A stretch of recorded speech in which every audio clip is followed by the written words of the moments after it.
एक बार भगवान बुद्ध के एक शिष्य ने उनसे पूछा, भगवान, क्या इस चट्टान से बेहतर कोई है? बुद्ध ने कहा, पत्थर से कई गुना शक्तिशाली लोहा होता है, इसीलिए लोहा पत्थर को तोड़कर टुकड़े टुकड़े कर देता है।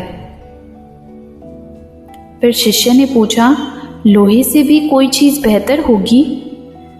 बुद्ध ने पुनः कहा, क्यों नहीं, अग्नि है जो लोहे को गलाकर द्रव्य रूप में बना देती है। इस पर शिष्य ने कहा, क्या अग्नि का विकराल लपटों के सामने किसी की क्या चल सकती होगी? बुद्ध ने कहा, केवल जल है जो अग्नि को शीतल कर देता है। फिर शिष्य ने पूछा, जल से टकराने की फिर किस में ताकत होगी?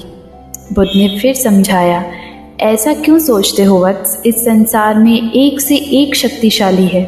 वायु का प्रवाह जलधारा की दिशा बदल देता है। संसार का प्रत्येक प्राणी वायु के महत्व को जानता है, क्योंकि इसके बिना जीवन का महत्व ही क्या है।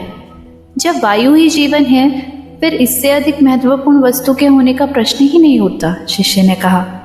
अब भगवान बुद्ध को हंसी आ गई। उन्होंने कहा, मनुष्य की संकल्प शक्ति द्वारा वायु को भी वश में किया जा सकता है। मानव की यह शक्ति ही सबसे बड़ी है। यह प्रसंग बताता है कि इस दुनिया में दृढ़ संकल्प से बढ़कर और कुछ भी नहीं है। इसीलिए जीवन में दृढ़ संकल्प लेना चाहिए और उस दृढ़ संकल्प की पूर्ति के लिए आपको प्रयासरत रहना चाहिए, क्योंकि जीवन की सार्थकता प्रयास में ही है। धन्यवाद।